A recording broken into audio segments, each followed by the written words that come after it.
ابو زناد نے بیان کیا، ان سے ربیعہ بن حارث کے غلام عبدالرحمن بن حرمزہ رج نے بیان کیا کہ انہوں نے ابو ہریرہ رضی اللہ عنہ سے سنا اور آپ رضی اللہ تعالیٰ عنہ نے نبی کریم صلی اللہ علیہ وسلم سے سنا۔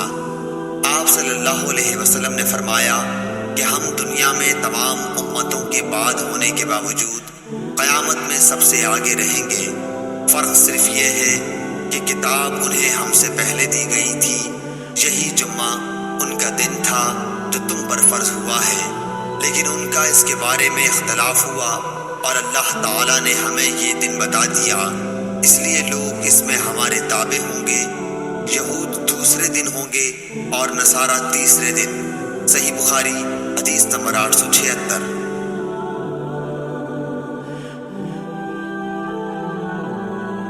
عبداللہ بن یوسف تنیسی نے بیان کیا، انہوں نے کہا کہ ہمیں امام مالک نے نافع سے خبر دی اور ان کو حضرت عبداللہ بن عمر رضی اللہ عنہ نے کہ رسول اللہ صلی اللہ علیہ وسلم نے فرمایا کہ تم میں سے جب کوئی شخص جمعے کی نماز کے لیے آنا چاہے تو اسے غسل کر لینا چاہیے۔ صحیح بخاری حدیث نمبر 877۔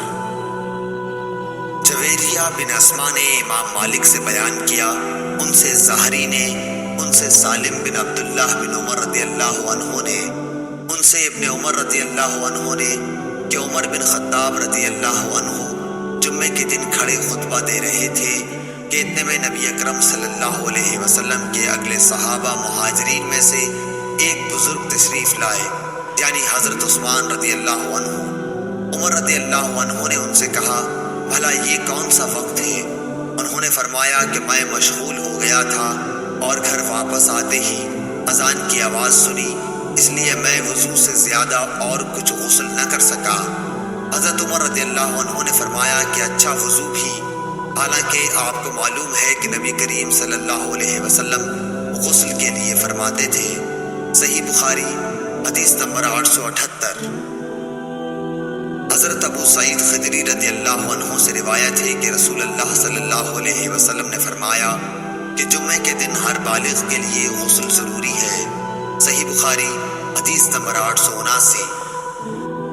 حرمی بن عمارہ نے خبر دی، انہوں نے کہا کہ ہم سے شعبہ بن حجاج نے ابو بکر بن منقدر سے بیان کیا، انہوں نے کہا کہ مجھ سے عمرو بن سلیم انصاری نے بیان کیا، انہوں نے کہا کہ میں گواہ ہوں کہ ابو سعید خدری رضی اللہ عنہ نے فرمایا تھا کہ میں گواہ ہوں کہ رسول اللہ صلی اللہ علیہ وسلم نے فرمایا کہ جمعے کے دن ہر جوان پر غسل، مسواک اور خوشبو لگانا اگر میسر ہو ضروری ہے۔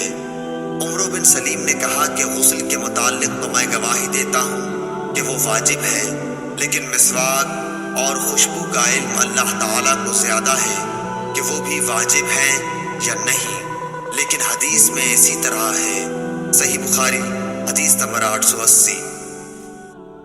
امام مالک نے ابو بکر بن عبد الرحمن کے غلام سمی سے خبر دی، جنہیں ابو صالح سمان نے، انہیں ابو ہریرہ رضی اللہ عنہ نے کہ رسول اللہ صلی اللہ علیہ وسلم نے فرمایا کہ جو شخص جمعے کے دن غسل جنابت کر کے نماز پڑھنے جائے تو گویا اس نے ایک اونٹ کی قربانی دی، اگر اول وقت مسجد میں پہنچا اور اگر بعد میں گیا تو گویا ایک گائے کی قربانی دی، اور جو تیسرے نمبر پر گیا تو گویا اس نے ایک سینگ والے مینڈھے کی قربانی دی، اور جو کوئی چوتھے نمبر پر گیا تو اس نے گویا ایک مرغی کی قربانی دی، اور جو کوئی پانچویں نمبر پر گیا اس نے گویا انڈا اللہ کی راہ میں دیا۔ لیکن جب امام خطبے کے لیے باہر آ جاتا ہے تو ملائکہ خطبہ سننے میں مشغول ہو جاتے ہیں۔ صحیح بخاری حدیث نمبر 881۔ شیبان بن عبد الرحمن نے یحییٰ بن ابی کثیر سے بیان کیا، ان سے ابو ہریرہ رضی اللہ عنہ نے کہ عمر بن خطاب رضی اللہ عنہ جمعے کے دن خطبہ دے رہے تھے کہ ایک بزرگ حضرت عثمان رضی اللہ عنہ داخل ہوئے۔ عمر بن خطاب نے فرمایا کہ آپ لوگ نماز کے لیے آنے میں کیوں دیر کرتے ہیں، اول وقت کیوں نہیں آتے؟ آنے والے بزرگ نے فرمایا کہ دیر صرف اتنی ہوئی کہ اذان سنتے ہی میں نے وضو کیا اور پھر حاضر ہوا۔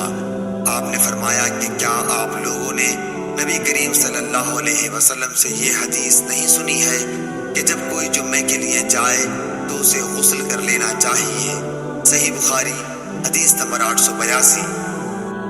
ابو سعید مقبری نے عبداللہ بن ودیعہ سے خبر دی، ان سے حضرت سلیمان فارسی رضی اللہ عنہ نے کہ نبی کریم صلی اللہ علیہ وسلم نے فرمایا، جو شخص جمعے کے دن غسل کرے اور خوب اچھی طرح سے پاکی حاصل کرے اور تیل استعمال کرے یا گھر میں جو خوشبو میسر ہو استعمال کرے، پھر نماز جمعہ کے لیے نکلے اور مسجد میں پہنچ کر دو آدمیوں کے درمیان نہ گھسے، پھر جتنی ہو سکے نفل نماز پڑھے اور جب امام خطبہ شروع کرے تو خاموش سنتا رہے، تو اس کے اس جمعے سے لے کر دوسرے جمعے تک سارے گناہ معاف کر دیے جاتے ہیں۔ صحیح بخاری حدیث نمبر 883۔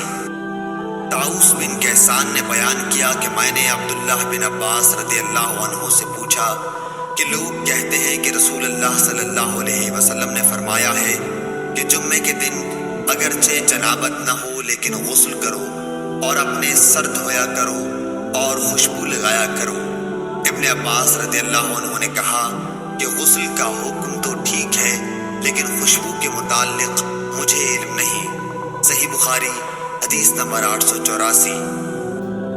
ابراہیم بن میسرہ نے طاؤس سے خبر دی اور انہیں حضرت عبداللہ بن عباس رضی اللہ عنہ نے آپ نے جمعے کے دن غسل کے بارے میں نبی کریم صلی اللہ علیہ وسلم کی حدیث کا ذکر کیا تو میں نے کہا کیا تیل اور خوشبو کا استعمال بھی ضروری ہے؟ آپ نے فرمایا کہ مجھے معلوم نہیں۔ صحیح بخاری حدیث نمبر 885۔ امام مالک نے نافع سے خبر دی، انہیں عبداللہ بن عمر رضی اللہ عنہ نے کہ عمر بن خطاب رضی اللہ عنہ نے ریشم کا دھاری دار جوڑا مسجد نبوی کے دروازے پر بکتا دیکھا تو کہنے لگے، یا رسول اللہ صلی اللہ علیہ وسلم، بہتر ہو اگر آپ اسے خرید لیں اور جمعے کے دن اور وفود جب آپ کے پاس آئیں تو ان کی ملاقات کے لیے آپ اسے پہنا کریں۔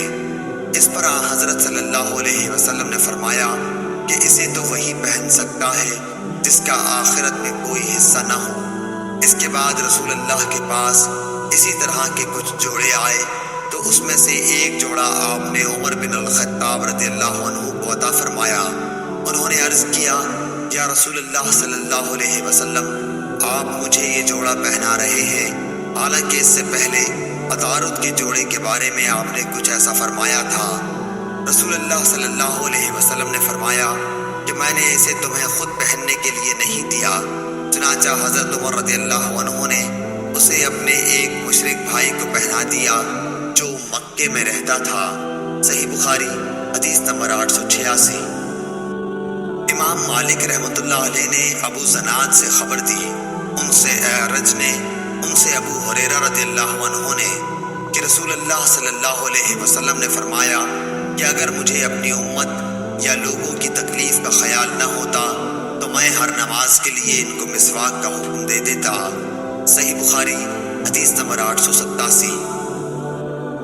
شعیب بن حبحاب نے بیان کیا، کہا کہ ہم سے انس رضی اللہ عنہ نے بیان کیا، انہوں نے کہا کہ رسول اللہ صلی اللہ علیہ وسلم نے فرمایا کہ میں تم سے مسواک کے بارے میں بہت کچھ کہہ چکا ہوں۔ صحیح بخاری حدیث نمبر 888۔ سفیان سوری نے منصور بن معمر اور حسین بن عبد الرحمن سے خبر دی، انہیں ابو وائل نے، انہیں حذیفہ بن یمان رضی اللہ عنہ نے کہ نبی کریم صلی اللہ علیہ وسلم جب رات کو اٹھتے تو منہ کو مسواک سے خوب صاف کرتے۔ صحیح بخاری حدیث نمبر 889۔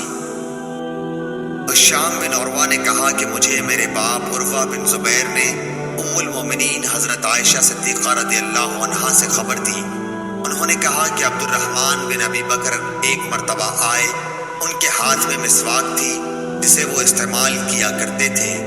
رسول اللہ صلی اللہ علیہ وسلم نے بیماری کی حالت میں ان سے کہا، عبد الرحمن کی مسواک مجھے دے دے۔ انہوں نے دے دی، میں نے اس کے سرے کو پہلے توڑا، یعنی اتنی لکڑی نکال دی جو عبد الرحمن اپنے منہ سے لگایا کرتے تھے، پھر اسے چبا کر رسول اللہ صلی اللہ علیہ وسلم کو دے دیا۔ حضرت صلی اللہ علیہ وسلم نے اس سے دانت صاف کیے اور آپ صلی اللہ علیہ وسلم اس وقت میرے سینے پر ٹیک لگائے ہوئے تھے۔